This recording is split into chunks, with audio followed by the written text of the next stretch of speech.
Hi. Enjoy your listening. Don't forget to like and leave a comment. It was a crisp autumn evening when it all began. The kind of night where the air was just cold enough to make you pull your jacket a little tighter. I was sitting at the kitchen table, staring at my laptop, trying to focus on an overdue work report. Madison, my wife of 8 years, was in the living room, scrolling through her phone like she always did before bed. Things had felt off between us for a while, though I couldn't put my finger on exactly when it had started. Maybe it was the late-night work meetings that had become more frequent. Or perhaps it was the casual, almost rehearsed way she told me about her day. She seemed distant, like her mind was somewhere else even when we were in the same room. I had brushed it off at first, chalking it up to stress. Madison had recently gotten a promotion at the advertising agency she worked for. With the new role came more responsibility, more late nights, and less time for us. I understood that, I really did. But still, there was this growing knot in my stomach that I couldn't ignore. It was around 10:30 when she finally set her phone down and stretched. "I'm heading to bed," she said, standing up and walking toward the bedroom without waiting for a response. I watched her go, feeling that strange distance settle between us once again. After a few minutes, I closed my laptop and headed to bed as well. But something about tonight felt different. My mind was racing, replaying the past few weeks, her hushed phone calls, the texts she wouldn't let me see, and the way she always seemed to be a little too excited for work trips. I climbed into bed beside her, and as I lay there staring at the ceiling, a thought crept into my mind. Maybe I was overthinking it. Maybe this was all just in my head. But then there was the phone. Her phone sat on the nightstand, face down like it always was. Madison had become more protective of it lately, never leaving it unattended for long. I had never been the jealous type, never one to snoop through her things. But tonight, the temptation was overwhelming. I waited until her breathing evened out, signaling she had fallen asleep. My heart pounded in my chest as I carefully reached over and picked up her phone. My hands shook as I unlocked it, and for a moment, I hesitated. Did I really want to do this? Did I really want to find something? I swiped through her messages, mostly harmless conversations with coworkers and friends. Nothing out of the ordinary. But then, I saw a name that made my stomach drop. Ethan. I didn't recognize the name, which was odd, considering Madison and I had always shared everything. I clicked on the thread, my heart racing with every scroll. The messages started innocently enough, small talk about work and life. But as I read further, the tone changed. They weren't just coworkers. They were meeting up outside of work, sharing inside jokes, talking about things Madison had never mentioned to me. Then came the message that made my heart stop. "I can't wait to see you again. Last night was incredible. Can we meet next week?" I stared at the screen, disbelief washing over me like a cold wave. Last night? When had she had time to meet someone? She had been working late, or so she had said. I put the phone back exactly where I found it, my hands trembling. Madison stirred beside me but didn't wake. I turned over, pulling the blanket up to my chin, but sleep wouldn't come. All I could think about was that message. What had happened last night? What had she done? I spent the rest of the night in a state of restless denial, hoping I had misunderstood. But deep down, I knew the truth. Something was going on, and I wasn't sure if I was ready to confront it. The following morning, Madison was already up by the time I dragged myself out of bed. She was standing by the kitchen counter, sipping her coffee and scrolling through her phone as usual. I watched her from the hallway, my mind racing with everything I had uncovered the night before. "Morning," she said without looking up, her tone casual, like nothing had changed. I forced a smile. "Morning." I tried to act normal as I grabbed a cup of coffee and sat at the kitchen table. But inside, I was screaming. My thoughts were chaotic. replaying the message over and over in my head. Last night was incredible. The words were burned into my brain, and I couldn't shake the image of her with someone else. Busy day at work? I asked, trying to sound casual, my heart pounding in my chest. Yeah, the usual, she replied, still not looking up from her phone. Meeting with a new client in the afternoon, but nothing too crazy. I nodded, but my mind was elsewhere. I wanted to ask her, wanted to confront her right there and then, but something held me back. Maybe it was fear. Maybe it was denial. I wasn't ready to face the truth. Not yet. The day passed in a blur. I went to work, but I wasn't really present. I couldn't stop thinking about the messages, about what Madison might be hiding. Every time my phone buzzed, I jumped, half expecting it to be something that would confirm my worst fears. By the time I got home that evening, Madison was already in the living room, watching some reality show she loved. I stood in the doorway for a moment, watching her laugh at the TV like everything was perfectly normal. It was hard to believe that just last night, I had uncovered something that could destroy everything we had built. I walked over and sat down beside her, the tension in the room almost palpable. She glanced at me, smiling, but her eyes didn't quite meet mine. "How was your day?" she asked, her tone light. "Fine," I replied, though my voice was flat, lacking the usual warmth. We sat in silence for a while, the TV providing background noise, but neither of us was really paying attention. I couldn't take it anymore. I had to know. "Madison?" I started, my voice catching in my throat. "Can we talk?" She muted the TV and turned to me, her expression curious. "Sure, what's up?" I took a deep breath, trying to steady my nerves. "Who's Ethan?" Her eyes widened for a split second, but she recovered quickly, her face going neutral. "Ethan? He's just a coworker."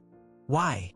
I studied her face, looking for any sign that she was lying.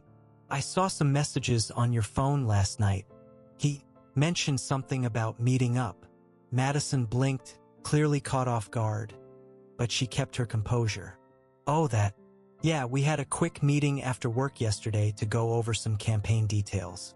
It's no big deal." I nodded slowly, but her explanation didn't sit right with me. Something was off and I could feel it in my gut. It just seemed personal. Madison's expression hardened slightly. "It's not like that, Jake. He's a colleague. You're overthinking it." "Overthinking it?" I repeated, my voice rising despite my efforts to stay calm. He said, "Last night was incredible. What am I supposed to think?" She sighed, rubbing her temples like she was annoyed. "Jake, you're reading too much into it. We were just working late. I didn't mean to hide anything from you, but it was just work." The frustration bubbled up inside me, and I couldn't hold back any longer. "Just work? Why didn't you tell me about it? And why is he texting you like that?" Madison stood up, crossing her arms defensively. "Because I knew you'd react like this. You always get so jealous when I talk to other guys. It's exhausting." Her words stung, and I felt a wave of guilt wash over me. Was I really being unreasonable? Had I let my insecurities get the better of me? But then, the memory of that message resurfaced, and the doubt crept back in. Something wasn't adding up, and I wasn't going to let it slide. "I'm not trying to be jealous," I said, standing up to face her. "But I deserve to know what's going on. If there's nothing to hide, then why are you being so defensive?" She shook her head, clearly frustrated. "Because this is exactly what I didn't want to happen. You're making something out of nothing, Jake. Ethan is just a friend." "A friend you're hiding from me?" I shot back. Madison's face hardened, and for the first time, I saw a flicker of something. Anger, maybe fear. "You know what? I don't have to explain myself to you. If you don't trust me, that's your problem." With that, she grabbed her phone and stormed out of the living room, slamming the bedroom door behind her. I stood there, stunned, the weight of the argument settling over me like a heavy fog. This wasn't just about a misunderstanding. Something deeper was going on, something she wasn't telling me, and now I wasn't sure if I could trust her at all. The tension between us lingered like a storm that never quite passed. For days, we barely spoke. When we did, the conversations were short, filled with forced pleasantries that both of us knew were hollow. Madison and I had gone from being partners, sharing everything, to two people who couldn't stand to be in the same room. And it all stemmed from that one message, that one name I couldn't forget: Ethan. It wasn't just the silence that unnerved me. It was how Madison had become more secretive. She started leaving her phone face down at all times, even in the shower. She'd take it with her, locking the door behind her, something she'd never done before. My suspicion, the one I had been trying to convince myself was paranoia, was growing. It was impossible to ignore. One Friday evening, she told me she had to work late again. She didn't ask if I wanted to grab dinner or spend time together. Just a quick explanation that she was meeting a client for drinks to discuss some new project. "Don't wait up," she added before grabbing her bag and walking out the door. As the door closed behind her, something snapped in me. I couldn't keep pretending everything was okay. Couldn't keep hoping that it was all in my head. I needed answers. I grabbed my jacket and keys, a sense of determination settling over me. Madison had mentioned the place where she was meeting her client, a trendy new bar downtown called the Night Owl. If she was telling the truth, then maybe I'd find her there. But if she wasn't, I didn't know what I'd do. The drive downtown felt like it took forever, though in reality, it was only 20 minutes. My heart was pounding the entire time, my mind racing with worst-case scenarios. Was she really meeting Ethan? What if I walked in on something I couldn't unsee? When I arrived at the bar, the parking lot was crowded, but I managed to find a spot near the back. As I stepped out of the car, I could feel my pulse quicken, my palms slick with sweat.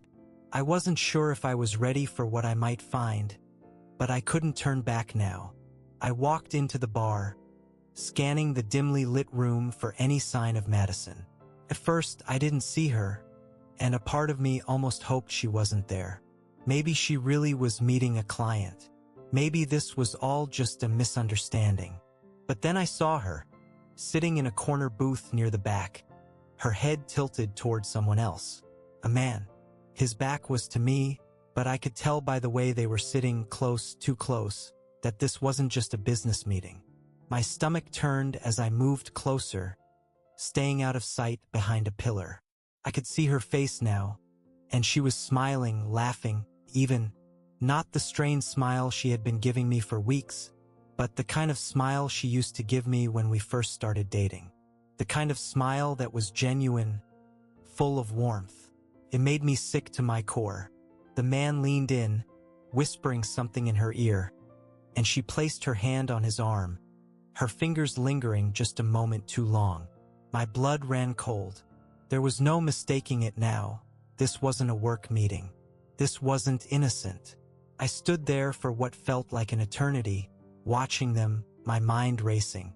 Part of me wanted to storm over to confront them right there, but my legs felt like lead. I was frozen, torn between anger and heartbreak. Finally, I turned and walked out of the bar, my head spinning. I couldn't do it. I couldn't face her, not like that. Not when I already knew what was happening. My suspicions had been confirmed. Madison was betraying me, and I had no idea how long it had been going on. When I got home, I sat in the living room, staring blankly at the wall. The anger and hurt boiled inside me, but I didn't know what to do with it. How could she do this? How could she smile at me every day, kiss me goodnight, and then sneak off to be with someone else?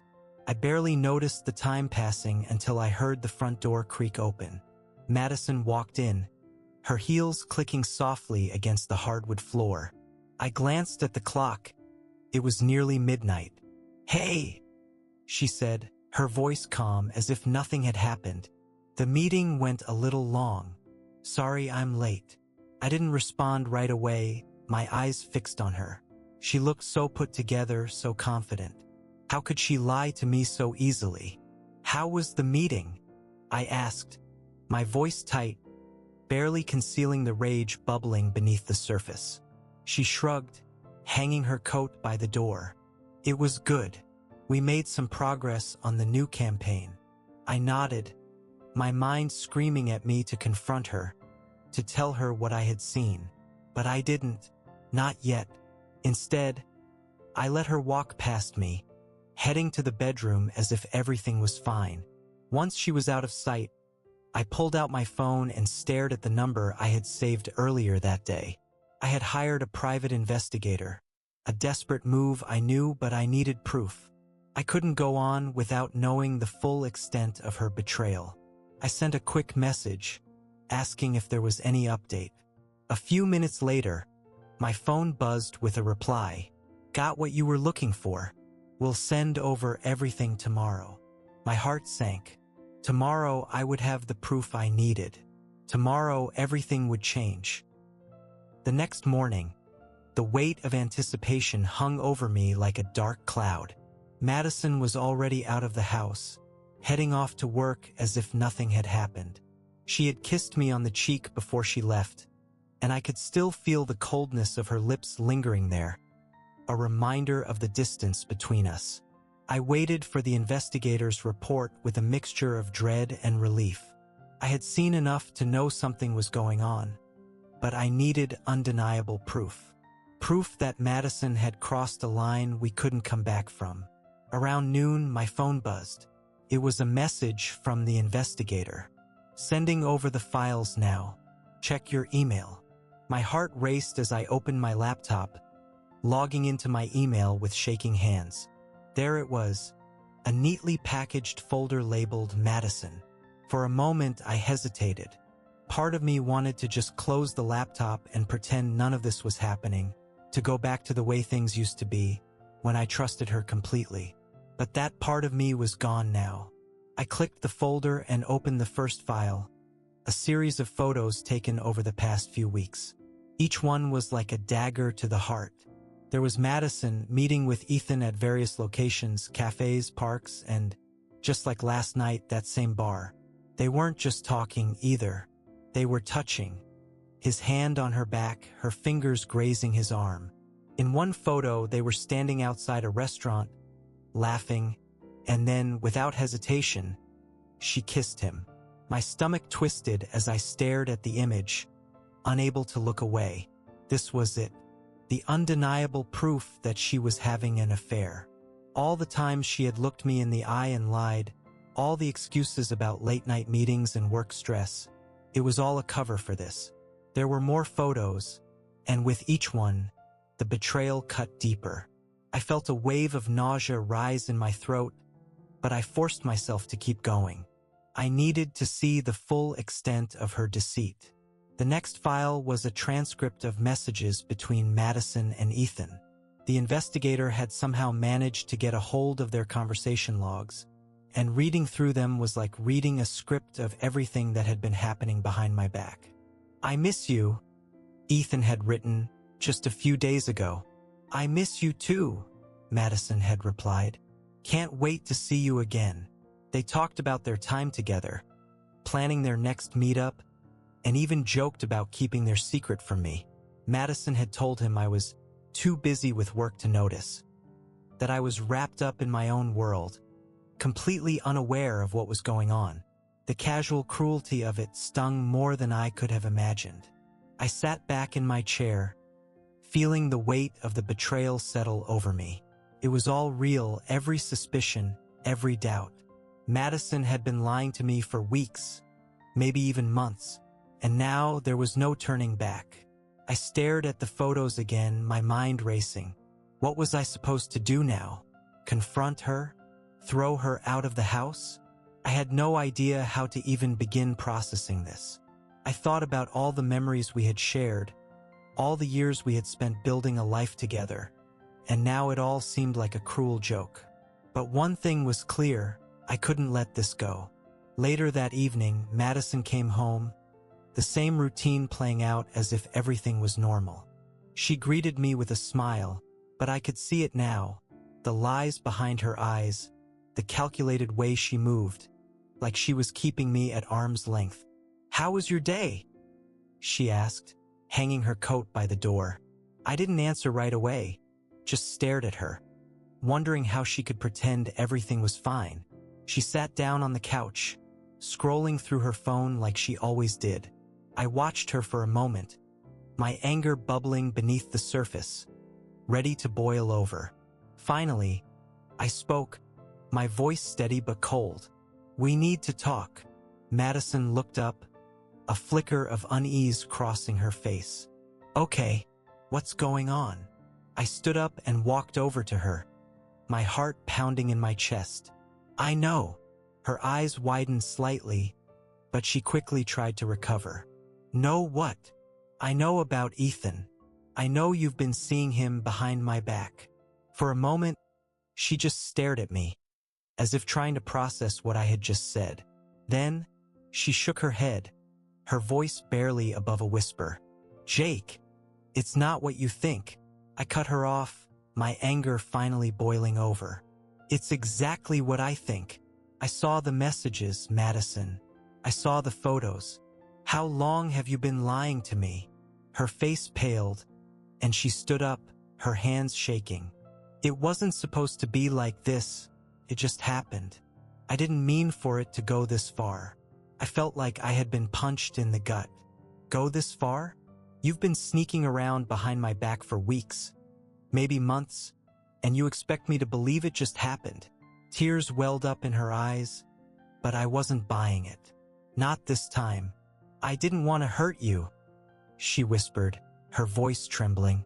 I shook my head, unable to believe what I was hearing. "Well, you did. You betrayed me, Madison.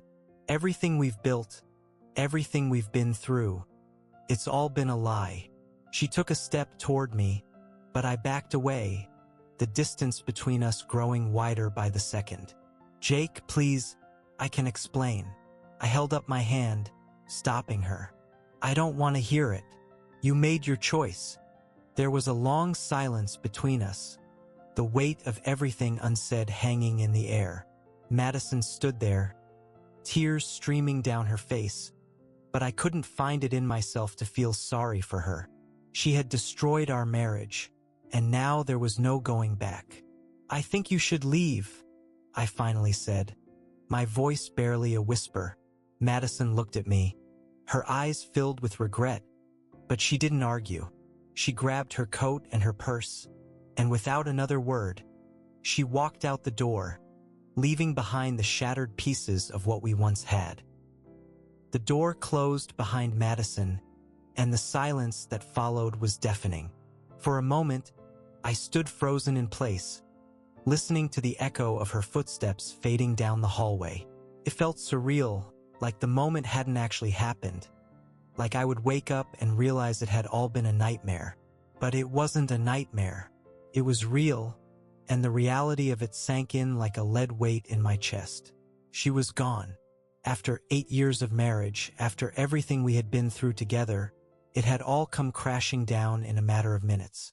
My home, which had always felt like a place of comfort, now felt cold and hollow. I collapsed onto the couch, burying my face in my hands as the weight of the situation finally hit me. The anger that had fueled me moments ago had dissipated, leaving behind a raw emptiness. I had done it. I had confronted her, forced her to admit the truth, and now she was gone. But instead of feeling victorious, I felt shattered. I sat there for hours, replaying the argument in my mind, dissecting every word, every detail. Could I have done something differently? Should I have tried to work it out? But every time I considered the possibility of forgiveness, the images of Madison and Ethan together, laughing, touching, kissing, flashed through my mind like a cruel reminder of what I had lost. I picked up my phone, my finger hovering over the contact list. Part of me wanted to call someone, anyone, to talk about what had happened. But who could I call? Our friends were her friends too, and I wasn't ready to explain everything to them. My parents? No, I wasn't ready for that conversation either. Instead, I scrolled through the photos the investigator had sent me, my anger flaring up all over again. How long had she been lying to me? How long had she been sneaking off to meet Ethan while I was at work? Completely unaware. I couldn't take it anymore. I needed to get out of the house, away from the reminders of Madison and the life we had built together. I grabbed my jacket and keys and headed for the door, my mind spinning with everything that had happened. The air outside was brisk, a stark contrast to the suffocating atmosphere in the house. I didn't have a destination in mind, just needed to walk, to clear my head. The streets were mostly empty, the quiet of the night only amplifying the thoughts racing through my mind. I found myself wandering toward the park, the same park where Madison and I used to take evening walks. The irony wasn't lost on me. We had shared so many moments here, holding hands, talking about the future, laughing together. Now the memories felt tainted, like a cruel reminder of what had been lost. As I walked along the familiar path, my phone buzzed in my pocket. I pulled it out, half expecting it to be Madison. But it wasn't her. It was the investigator again, sending over the final batch of messages. I hesitated for a moment, unsure if I could take more bad news. But I opened the message anyway, bracing myself for whatever I might find. This time, it wasn't just a transcript of their texts. It was a message from Ethan himself. I know this is hard for you, Madison, but you deserve to be happy. We can't keep sneaking around forever. You need to decide. My breath caught in my throat as I read the words. It was clear now Ethan wasn't just some fling. He was pushing her for more, for a future with him. He wanted her to leave me, and based on their conversations, she had been considering it. I scrolled down, my eyes narrowing as I read Madison's reply. I just need more time. It's not that simple. Jake. He doesn't deserve this, but I'm not sure I can keep living a lie. I need to figure out what I really want. Anger surged through me as I stared at the screen. She had been lying to me, not just in her actions, but in her heart. Even as she kissed me goodbye in the mornings, even as we made plans for our future, she had been weighing whether or not to stay with me. I shoved the phone back into my pocket, the weight of it pressing against me like a physical burden. How had I been so blind? How had I let things get this far without seeing the signs? I wandered through the park, the memories of our past life together swirling in my mind. The more I thought about it, the more I realized how long it had been since things had felt truly right between us. We had grown distant, sure, but I had always assumed it was just a rough patch. Every couple went through those, didn't they? But now I knew better. Madison hadn't just checked out of our marriage. She had already one foot out the door, and Ethan was waiting on the other side. Eventually, I found myself sitting on a bench near the pond, staring at the water as it rippled in the breeze. The night was quiet, peaceful, and yet I felt anything but calm. I had lost everything. My wife, my marriage, the life we had built together. And now I was left with nothing but the painful truth. I stayed there for a long time, the cold biting through my jacket, but I didn't care. I wasn't ready to go back to that empty house. Not yet. When I finally did head home, the weight of what had happened settled over me like a heavy fog. Madison was gone, and there was no fixing this. I had no idea what came next, but I knew one thing for sure. There was no going back. The following days were a blur of emotions. Anger, sadness, betrayal. They all swirled inside me, taking turns at the surface as I tried to make sense of my new reality. Madison didn't come back. There were no messages, no calls. It was as if she had vanished from my life entirely, leaving behind only the wreckage of what we once had. I hadn't told anyone yet. Felt too raw, too real to say out loud. Admitting it to someone else would make it all final, and I wasn't ready for that. So, I buried myself in work, trying to keep my mind occupied. But the thoughts of her and Ethan were always there, gnawing at the edges of my consciousness. The photos, the messages, they haunted me. Each time I closed my eyes, I saw her with him, laughing, smiling in a way she hadn't smiled with me in months. I felt sick to my stomach every time the memories resurfaced, and no matter how hard I tried to push them away, they always came back. One evening, about a week after Madison had left, I found myself sitting at the kitchen table, staring blankly at my phone. I had opened our old text thread, scrolling through the messages we had sent each other over the years, birthday wishes, anniversary plans, little jokes that had once made us both laugh. It felt like a different lifetime, like I was reading someone else's story. My phone buzzed, pulling me out of my thoughts. It was a message from Madison. "We need to talk." I stared at the message for a long time, unsure of how to respond. A part of me wanted to ignore it, to never speak to her again. But another part, the part that still couldn't believe this was happening, wanted answers. I needed to understand why she had done this, why she had chosen to betray me. After a few minutes, I typed a reply. "When and where?" Her response came quickly. "Tomorrow, 6 p.m. at the park." The usual spot. The park. The same place where we had taken countless walks together, where we had once talked about our future, our dreams.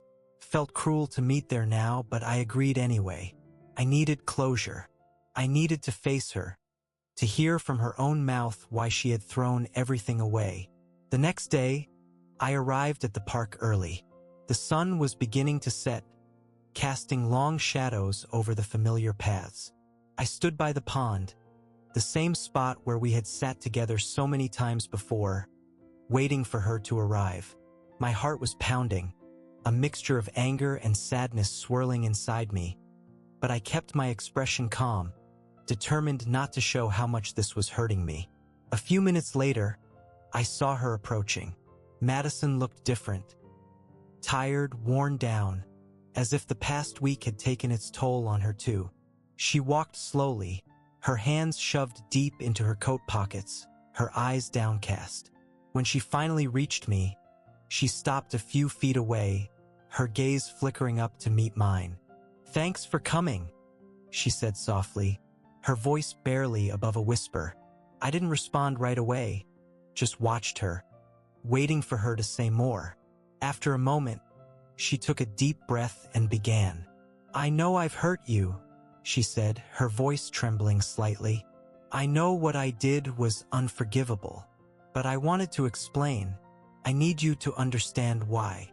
I clenched my jaw, trying to keep my emotions in check. "Go on." She hesitated for a moment, then continued. "I didn't plan for this to happen. When I met Ethan, it wasn't like I was looking for something outside of our marriage. It just happened. We connected, and before I knew it, things had gone too far. I could feel my anger rising, but I forced myself to stay calm.